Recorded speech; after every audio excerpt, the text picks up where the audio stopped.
데살로니가 후서 강해의 네 번째 시간입니다. 본문의 말씀은 데살로니가 후서 2장 8절에서 12절까지 말씀입니다. 그때에 불법한 자가 나타나리니 주 예수께서 그 입의 기운으로 그를 죽이시고 강림하여 나타나심으로 패하시리라.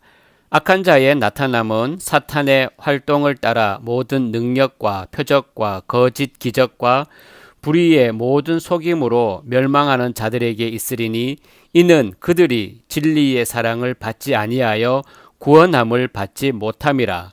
이러므로 하나님이 미혹의 역사를 그들에게 보내사 거짓 것을 믿게 하심은 진리를 믿지 않고 불의를 좋아하는 모든 자들로 하여금 심판을 받게 하려 하심이라. 아멘. 본문의 말씀으로 진리의 사랑을 받은 자라는 제목으로 주께서 주신 은혜를 나누도록 하겠습니다. 9절에 사도는 사탄이라는 존재에 대해서 언급합니다. 사탄은 인간의 창조와 함께 세상에 등장한 존재입니다. 사탄으로 인해서 인간은 하나님이 금하신 선악과를 먹고 생명을 잃게 되어 죽음에 처하게 됩니다. 이후로 성경에 등장하는 인간의 모든 역사는 사탄을 언급하지 않고는 이해할 수 없게 되었습니다. 인간에게 임한 저주와 죄는 사탄을 근거로 했을 때 설명이 가능하게 되고 예수께서 왜 십자가에서 죽으시는 방식으로 죄를 해결하고 저주에 갇힌 자를 해방시키는가도 사탄을 근거로 했을 때 설명이 가능하게 됩니다.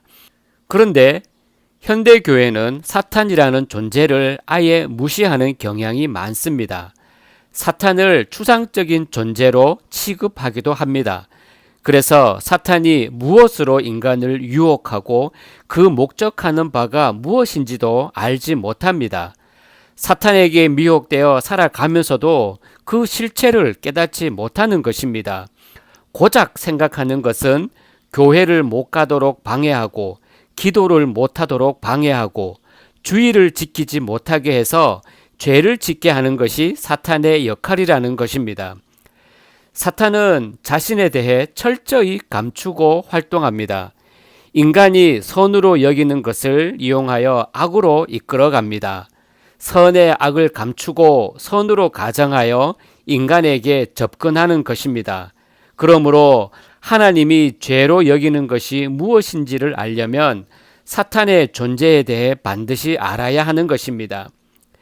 사탄이 인간에게 접근하여 하나님같이 된다라는 말로 유혹합니다. 하나님같이 된다는 것은 하나님처럼 존귀한 존재, 강한 존재, 영광된 존재가 된다는 뜻입니다. 인간이 선악과를 먹은 것은 자신의 존귀함과 강함과 영광을 위해 살아가는 존재가 되었음을 말합니다.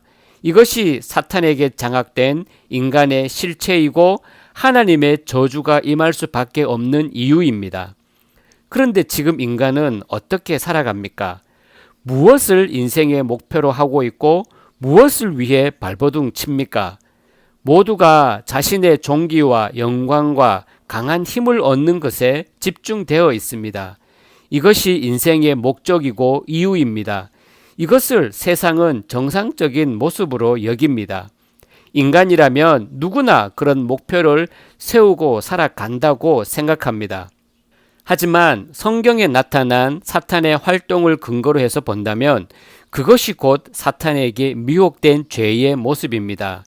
삶에 만족이 없는 것 또한 인간이 원하는 인생의 목적에 미치지 못한 자신의 현실에 대한 불만입니다.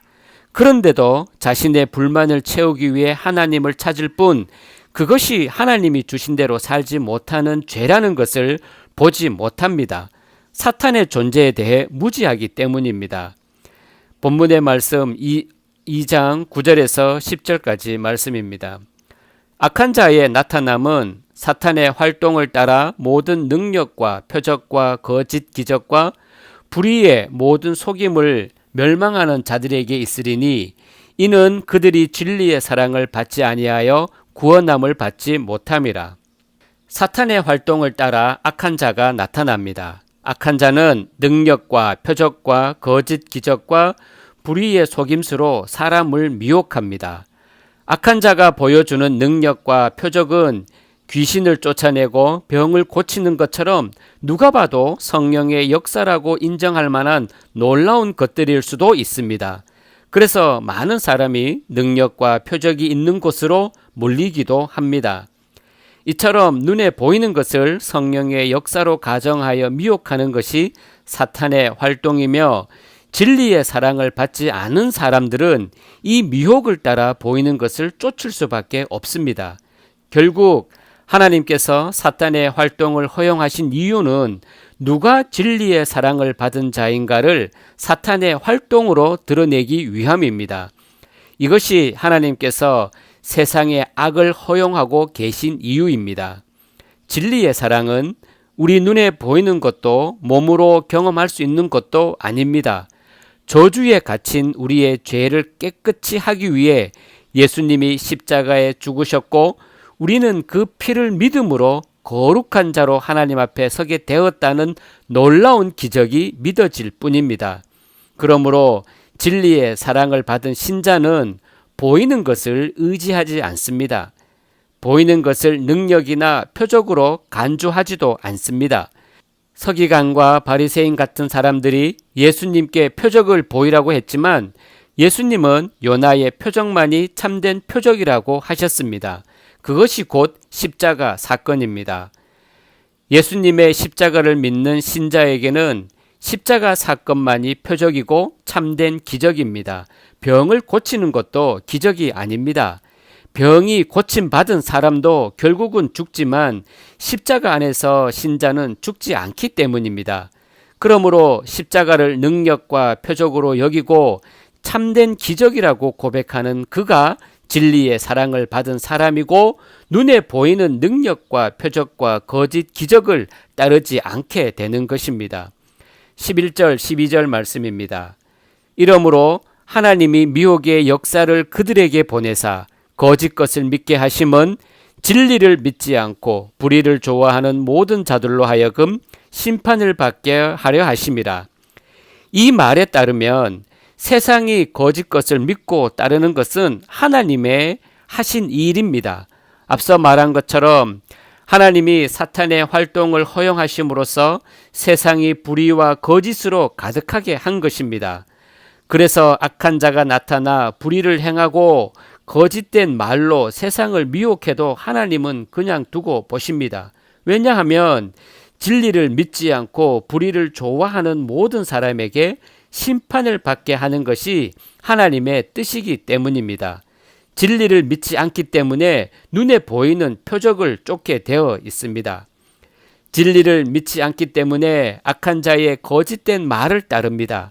따라서 하나님은 악한 자의 활동으로 세상이 불의와 거짓된 것으로 가득함에도 불구하고 그 모든 것을 허용하심으로써 마지막 때를 준비하고 계시는 것입니다.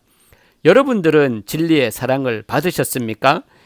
진리의 사랑을 받았다면 내 모든 관심은 오직 십자가로 향할 수밖에 없습니다.